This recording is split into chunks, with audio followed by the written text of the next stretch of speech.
Hey everybody, it's that time again. It's time for Diary of Physicist Farmgal. My name is Deborah and I'm coming to you from here on my family farm in the foothills of the Arkansas Ozarks, where I like to do all the crafts. I knit, I crochet, I sew, I quilt, I make baskets, I make jewelry. I do needlework. I'll try any craft once and twice if I like it. I am also a professor of physics and astronomy at a local university where I teach courses to physics majors. I teach courses to people going into pre-med and pre-PT, and I'm also teaching this semester an honors college class, which I'll tell you a little bit more about in the Science Back to Campus segment.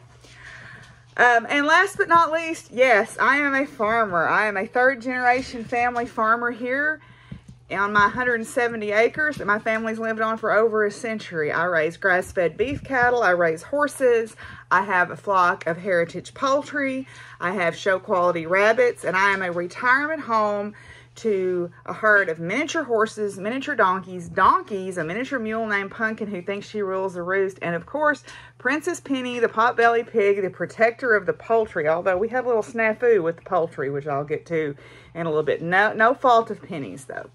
And as you can tell from my nosy little co-host, Willie, here, I am fur kid mom to 14 dogs, 8 indoor cats, and an undetermined number of outside barn cats. So if any or of all of that sounds interesting to you, you can join me and Willie. Woo!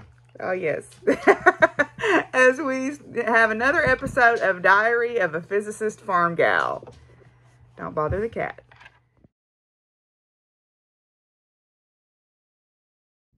Okay, if you're looking for us on social media, my farm Facebook page is the same as my YouTube channel name. It's Buckthorn Farms, and I post pictures of what's going on the farm. I post farm-related articles and humor. Also, you can find me on Ravelry and on Instagram as Firewoman. There is a Ravelry group for the podcast, Diary of a Physicist Farmgal, where you can find out about our make-alongs and our giveaways, and I have been really bad about keeping up with that, but I promise now I am going to do better because I have decided to teach fully online this fall, so the overshadowing cloud that's been over me, I think, since I ended summer school and fall semester became a reality has lifted, and I finally have some energy, so I will be catching up on all of that stuff, I hope, over the weekend. But there's several make-alongs on there. There's Creature Feature, again, if you want to make amigurumis. There's a string-along where you're making things out of crochet thread or floss. There is a Kit or Get Her Done, again, because, you know, some of us keep buying those kits. Lacey's getting herself a drink. There is, oh, shoot. Oh yeah, Practical Magic, haha, Practical Magic, a make-along that is about making things that are like home, useful for the home. It can't be apparel items. And another one that I'll mention, I'm not mentioning all of them, I'm sure, but another one that I'll mention is the I Am Worth It make-along that I'm co-hosting with Kirsty from Grenade Creations. And it is running from now until October 31st, and we're going to make something for ourselves, whether it's the pattern we use or the yarn we use or whatever. So all that good stuff is going on over there. You can go check it out. Yeah, and I am also on Twitter, but boy, I wouldn't get on Twitter if politics bothers you, because I am a fairly socially liberal Democrat, and Twitter is where I go to town, and we are ramping up to a big going to town on my part. Anyway, but there's plenty of other places to find me if that kind of stuff gives you heartburn. So don't worry about that. Okay, so we're going to move on now, and I actually have a couple of finishes to show you guys.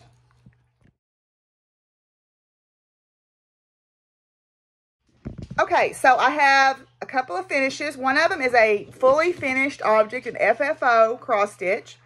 You will remember that I made the Moral Compass by Bendy Stitchy Designs back, it's been for, beginning of the pandemic, actually. And then a friend of mine's mother passed away, and she was a cross stitcher, so Margie was kind enough to send me a lot of her stuff, and this little frame was in there. And I couldn't, the idea that I had with the tray wasn't quite working out. So I decided to finish it this way. It's not the most creative of finishes, but I'm happy with it. And eventually it will hang in my office at work.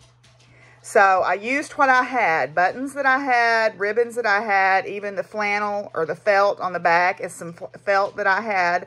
So a fully finished object, the Moral Compass by Bendy Stitchy Designs.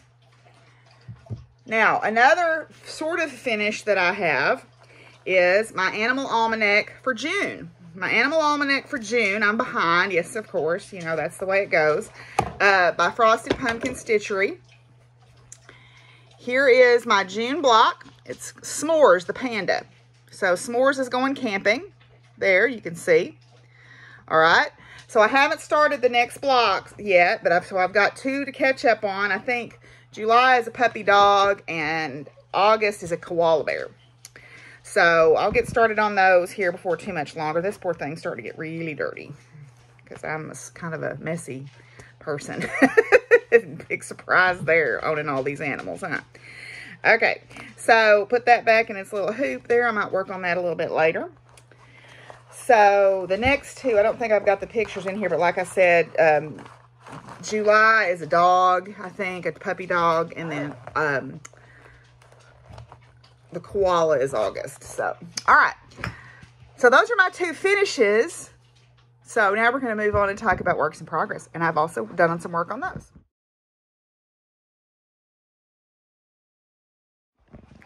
Okay, so works in progress. I've got a couple of stitchy ones and I've got a couple of fiber ones or yarny ones or whatever you want to say. The first one is my entry in the private garden sale by A Historian Knits. She's running that through Instagram by any Jardin Privé patterns. So this is the Farm Quaker. It's got all kinds of farm themed patterns on it. Let me see if I can reach the pattern here. Probably not. Probably got it in a terrible place to try to reach it. I do. But anyway, I'm doing it in Gentle Arts thread. And this is the central motif. I've just put in, I only picked this back up like 2 days ago. I had not worked on it in about a month and a half. So very pleased with that. Then I have my other Frosted Pumpkin Stitch Along, which is the Chinese Zodiac Stitch Along. Chinese Zodiac Stitch Along. I'm also behind on it, but that's okay. I've given up on these whole deadline things. Which reminds me, the Long Dog Sampler Make Along, Stitch Along.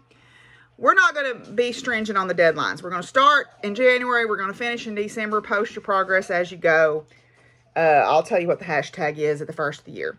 So here's where I'm at on the Chinese Zodiac. I don't remember when I last showed it to you, but I've got all the animals that go all the way around to here. So there's a dragon, there's a ram, and a snake, and a horse, and a monkey that I still have to do, and then all the background stuff to fill in.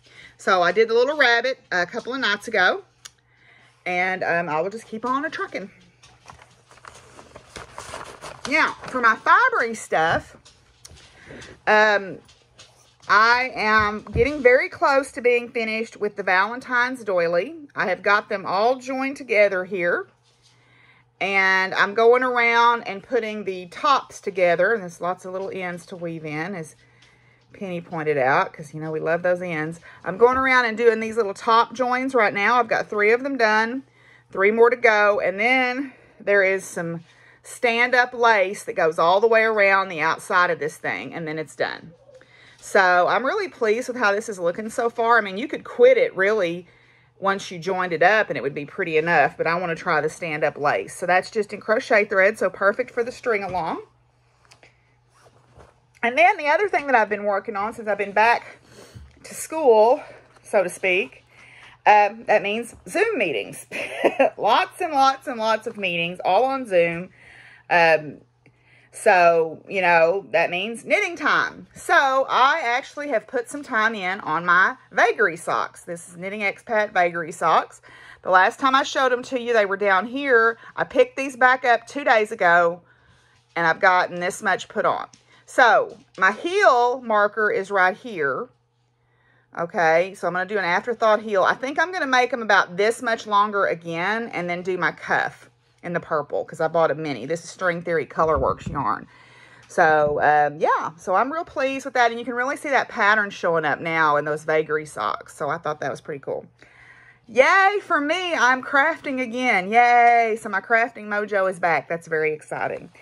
So, I don't really have any future crafting that I want to talk about, so I'm going to skip that part for this time because I want to get some stuff done before I start too much more. So we're going to skip over that, and I'll show you a few acquisitions. I'm not going to show you a whole lot, but I'll show you a few because I know that that's not everybody's favorite part. So, yeah. Okay.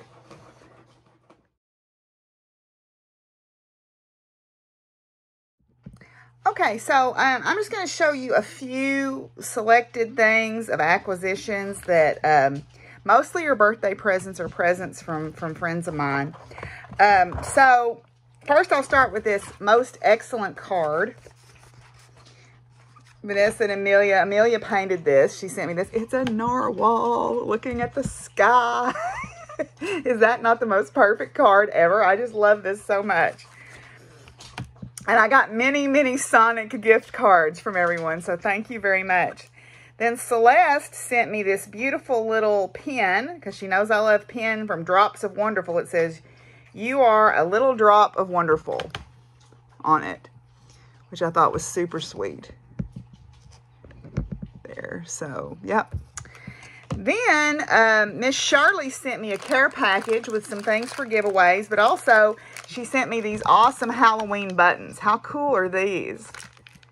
Those are most excellent buttons. I can think of many cool things. Those will make some great finishing things on some cross stitches, because Vanessa also sent me a Halloween cross stitch magazine, and Tyra gifted me a digital version of a Halloween cross stitch magazine. So yay for Halloween. Then Nancy was kind enough to send me these amazing stitch markers from Fangirl Fibers. They're laser cut, and they're all little witchy poos. So she's talking to her bunny rabbit there, and looks like she's flying through the air, feeling witchy and so on. And my nails are dirty because I've been outside feeding, so don't judge. My friend Carol sent me a most excellent mask. Perfect. And I also got gifted some masks from Charlotte of April 9 Designs. Oh, they're in a bag over there. Charlotte from April 9 Designs. Carrie from Boxer Brothers Leather Company, but I think now she's rebranded as Wanderlust Leather Company. Miss Mary sent me some masks, so I am very grateful for all of those, and I have been putting them to work. Miss Mary also sent me this beautiful, excellent cross stitch of the most holy and sainted Ruth Bader Ginsburg. May she live forevermore. I love her so much. So I think I might start that right away, actually. And then last but not least that I'll show this time, or no, there's two last but not leastes. My friend April sent me a sweet little magnet set that I needed a hug, or I've been sent a hug. All right, and those came from Great Britain. So she ordered them from Arkansas. They came from Great Britain. So I don't thank you, April, for that. And then last but not least, of course, Charmed and Dangerous and her perpetual beautiful things that she makes. I got myself a Bumblebee Narwhal. Turn him around there where you can zips. See if I can turn it around there. And then I also got a needle minder that's a little bee on a honeycomb. And then she had a little succulent bear pet rock. So I can't resist her charms. No pun intended. Okay, so that's it for acquisitions. So in the science segment, you'll notice that I'm in a different location and in a different clothing because I decided to record it in my office.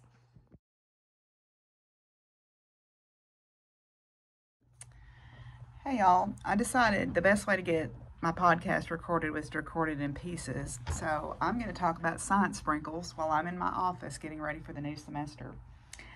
I guess the big news is I decided that I am going to teach all online this semester. After I got down here and started thinking about it and, you know, listen to some more information, I just am not comfortable. It's not being in class that I'm uncomfortable with. It's going in the hallways and the common areas and all of that. And I feel like that I just don't feel good about it. And it's, you know, I don't want to take this virus to Mary Ann and Donnie at the barn or whatever. So, yeah, so the big news is I am teaching all online. So I have been trying to find ways to interact with my students. So I'm using a thing called Flipgrid, which is free for educators, and you can video little short videos of different topics and stuff like that. So I thought I would just show you that real quick in case it's something that some of y'all might be interested in using. It's a way for my students to kind of get to know each other better. So what I've done is I've created introductory pages for each one of my classes, and I just put some writing prompts on there. So I thought these would be little ways where I could hear their voice and see their faces and tell me a little bit about themselves. And so I thought it would be kind of fun to hear their responses to that. And also, too, I'm going to use it as our discussion prompt for my discussion-based classes, too. So, you know, I put official name, so I would know how to pronounce it, then the name they prefer to be called, pronouns, what's their major, and then what do you want to grow up to be, which I thought would be kind of fun. And then 4 titles that describe you. So like I gave the example of those change from day to day. So like today I was thinking, okay, I'm a professor, I'm a mentor, I'm a farmer, and I'm a crafter. But tomorrow you might ask me that, and I might say something completely different. And then a show that you recently watched that you like, just so I can find something new to watch. And then something in your lifetime that you're proud of that's not to do with your schoolwork. So something like I talked about my involvement with the Rainbow Riders. So I just thought it was a cute way for us to kind of get to know each other a little bit better. And I've done these for my different classes. So I'm teaching 3 different classes this semester. So I thought it'd be kind of fun for us to do that. So yeah, Flipgrid, free for educators and free for students to sign up. So yeah, that's Flipgrid. I thought that would be a fun way for my students to kind of get to know each other. And I'm also going to use it in other ways throughout the semester. So I'm teaching 3 classes, as I mentioned. I'm teaching my regular majors class, which I talk about science literacy, and we do the service learning project. Our service learning project is going to have to be a little bit different. I think we're going to do a science show video.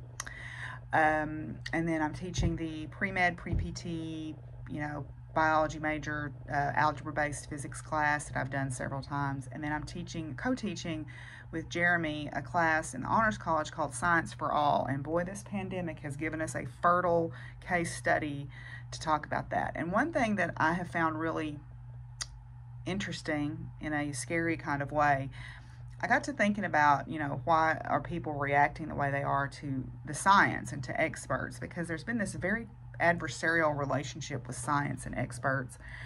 And I came to realize it's because nobody likes to see how the sausage gets made, right? We take for granted that science has all the answers, and there's a discovery process that happens in science, and people are not comfortable with that. And I got to thinking about the last time we really had something that was so unknown and so frightening, and that was the AIDS epidemic. And none of my students really were around when that happened, and because that's been 40 years ago now or more, 40 years ago. And so I have been watching a documentary. It's an older documentary, but it's called The Age of AIDS, and it was done by Frontline from PBS. And the parallels that you can draw between what's going on then, or what happened then, and what's going on now are kind of terrifying. You know, just the distrust, the media frenzy, the misunderstandings, the way people are being treated. You know, there's just so many parallels that can be drawn there, and it's because people don't understand the process of science. So I'm hoping that this class will help with that a little bit. Also, too, I listened to a really good podcast. It's by Alan Alda from the TV show MASH. He has a podcast called Clear and Vivid, and it's about communication. He has the Alan Alda Center for Scientific Communication. But this is about all kinds of communication. He interviews all different kinds of people. For example, I listened to an interview with Brene Brown as I was driving to work this morning. But he interviewed an infectious disease specialist who's working on COVID.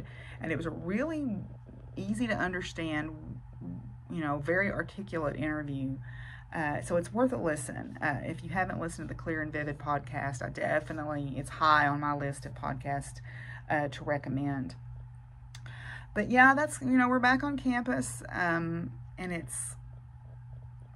unsure. I know that these are uncertain times, but we're going to do the best that we can for our students. Try to provide, I feel like there's this guilt factor that, oh, you should do what's best for your students, but what I'm being told is what's best for my students is not necessarily what I think is best. I would rather miss my students for a semester than forever. And I know different people have different schools of thought on that, but I have a responsibility to myself first to keep myself safe and healthy, and to my students also. So I just made the decision over the weekend that this was the way it was going to be. So I think that's all I'm going to talk about in science this week. Just kind of getting back to campus and getting our feet under us. And I will mention this though. Grace, my student who I was bragging on, she received the Claus Award on campus, but more importantly, she was sought out and offered a 1-year internship at NASA Langley, and that's a huge deal. And I'm so proud of her. She called me to talk about it, and she was a little bit unsure of herself, and as women, especially in sciences, tend to be. And she said, well, it's just outside my comfort zone. And I said, you're too young to have a comfort zone. So I hope that she does well. I know she will. She's just a really hardworking young woman. I'm so, so proud of her. But anyway, so so that's all we're going to talk about for science this week. So we're going to move on and talk about farm life.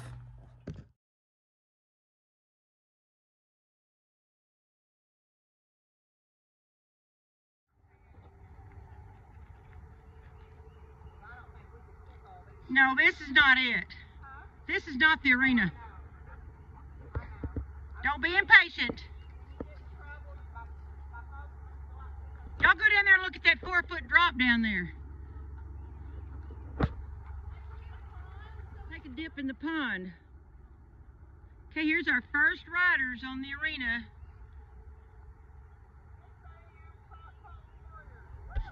Woo, woo, woo.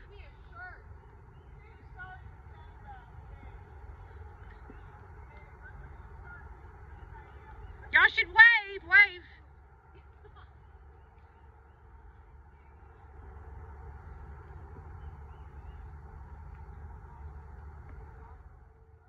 Our first arena riders right here.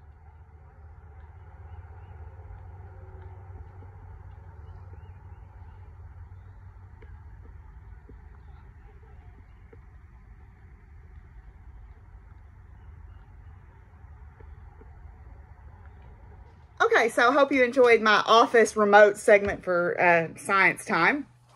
Farm life, I guess the first thing to talk about is I lost one of my oldest dogs about a week and a half ago. Custer, he was one of my older dogs. He was 13 years old, which is really old for a big dog like that. I think he had a stroke, and he died in his sleep quite peacefully. I sat with him, until he went to sleep, and then I could tell it wasn't going to be long. So he's buried up in the pasture where everybody else is. I had raccoons come back and decimated my ducks. They ripped the wire open and got in the pen with the ducks. There were 2 of them, and they made pretty quick work, unfortunately, of my poor ducks. I have 1 duck left out of 17. Which is a darn shame. But I trapped them and took them up to the National Forest and let them go. And since then, haven't had too much trouble. Anything that's in the coop at night is very safe. I had a couple of birds not go in the coop. They wanted to sleep up in a tree. Couldn't get them, and they have disappeared. So, unfortunately, nothing is safe around here at night. Between the owls, and then the daytime you have hawks, and you have raccoons and some possums and things like that. But that's life on a farm, unfortunately. We have wound down our summer riding program for the Rainbow Riders. Today was our last day, officially, our summer program. I'm going to continue riding since I decided to teach online. I will be able to continue teaching at 6 a.m. over there and then leave in time to get home for teach online for my classes.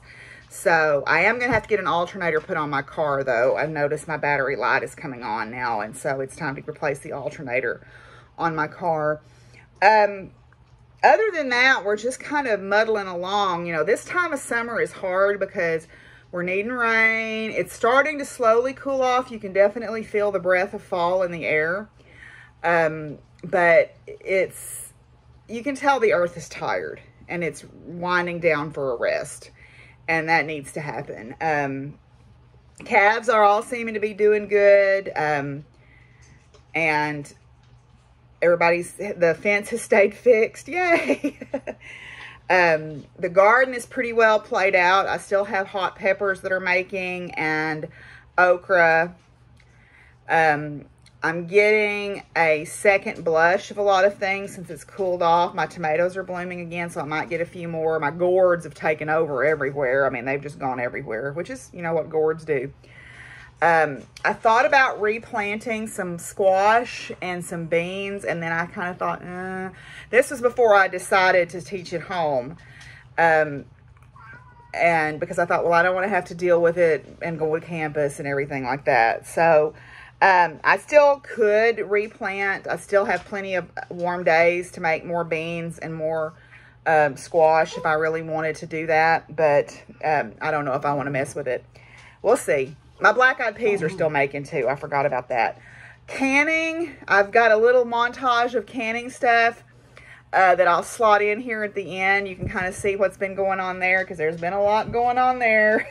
Like I said, you know, canning is crafting also, and boy, have I done some canning this year. I have canned more this year than I ever have, so you can see all of that. Writing has been going really well. Trixie is doing great. You know, we've got quite a bit done with her while she's been over at Mary Ann's. I'm going to leave her over there until we switch to afternoons, because in the mornings we do our classes first, and then I have free time to work with her. Whereas in the afternoons, it's a little harder because by the time we're done with our classes, it's starting to get dark. And so you can definitely tell that the days are getting shorter. But yeah, everybody seems to be doing okay. I mean, we're just getting by. So I hope y'all are all doing okay too. So we're going to move on and talk about a few final thoughts. Okay, it's time for a canning update. So I'm going to show you what I've got now in terms of canning. Okay, this is the main cabinet again. Not a lot of change here, except I've started saving seeds from things. So I've got my little, these are baby food jars that people have given me that I've got my seeds in. I think the only thing that's really new down here is just a little bit more jam and jelly on these bottom shelves here. So that's really the only update to this. So I've still got all my stuff that's infusing up there. I need to get started making soap. I've decided to teach fully online, as I mentioned already, so that'll give me a little bit more time to do that kind of stuff. Okay, so that's last time the jars of salsa. And then up there, that is some shelled, dried black-eyed peas. And then you guys saw most of this, I think, last time. The pickles, these might be new, is the only thing I can think of, is some chunk pickles. But then I had to move over here, the top of this cabinet. So this is different jellies. This is papaya. This is nectarine. This is hot pepper sauce. And then pear. This is some of the stuff that hasn't found a home yet. This is tomato basil jelly, and then this is, or jam, and then this is pear. And I put labels on these and they were wrong, and I didn't get them scraped off. Hiding back in there is some elderberry syrup, and then some more infusing things here. And then I had to take over part of this shelf. This is peach pie filling, and this is pickled Brussels sprouts. More infusing here and drying. Oh, the lid's falling off of that. And then this is herbal vinegars infusing. And then up here is more elderberry syrup. This is pear chutney. Then you go over here. This is pickled Vietnamese style vegetables. There's my thing of vanilla, and then that's some pear jelly and some more elderberry syrup. This is a tincture. This is elderberries, and then this is echinacea root. The last is some elderberries drying here in the oven. Berries up there, and then this is some mint extract and some lavender sugar. So I've got lavender flowers in there infusing. I'm gonna take over a shelf in my dish cabinet for some, this is green salsa, some broth, pickles, more green salsa. And then over here, let's see, I took the stuff off my freezer so I could get into it. Had to take over some more shelves here. So this is tomato puree. This is my watermelon pickles that I showed last time. Some banana pepper rings are here, some relishes and salsas, and then some more pickles are up there. And then sitting on the table waiting to be labeled and find a home is some fig preserves. And that's pretty well. So as you can see, I've gone through a lot of jars. I think my tally is around 600 jars. I've used about 100 pounds of sugar. I've used about 20 gallons of vinegar, a gallon and a half of vodka, lots of spices. And the vinegar includes white vinegar and apple cider vinegar both. So yeah, so it's been a very productive year. So I'm very pleased. We still have apples to come, and muscadines and beautyberry, and then I may try to use some of those Carolina buckthorn berries. We'll see how that goes. And then if I can get some wild persimmons and some wild grapes, I'll use those too. So that's my canning update.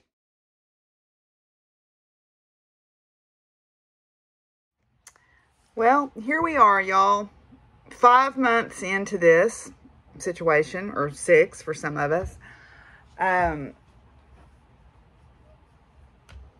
I don't know what else to say about that other than I'm teaching this honors college class about science literacy and science in the public. And boy, howdy, has this been a year for a case study. People are tired. People are sad. People are tired. We're watching people be mistreated. We're watching ignorance prevail, watching, you know, scientific experts and learned people be shouted down, you know, and that's on top of all the weight that we already carry. Mental health at this time is a real challenge, I know, for a lot of people. I know that there are a lot of people right now who are just tired and they need a break. And I'm kind of coming out of the other side of that, thankfully. You know, after my birthday, I kind of got in my head about a lot of things. I wasn't feeling well, and I just kind of got in my head. And we've talked on here before about knowing that some of the choices that I made in my life had closed some doors. And this time of year kind of brings that all up, because this is the time of year when my father died. And that sort of set into motion all of this stuff that happened over the course of a year. I don't regret any decisions that I've made because I'm happy with where I'm at. But sometimes I feel like my life wasn't my own until very recently. And I've sort of been, my life is sort of, was my mental self, myself, who I was sort of laid to waste. And I'm trying to figure out who I am now in this time and place. And I think a lot of people feel that. I think when you have a funk or a depressive episode, you're trying to figure out what is it that you bring to the table, you know, and if you struggle with that answer, then it can create, you know, some anguish, at least for me anyway. But I have to remember when I'm in that place that I do bring good into this world, and I am able to, my soul is not, as long as I'm still alive, there is a chance for goodness, right? There's always a chance and always an opportunity for goodness.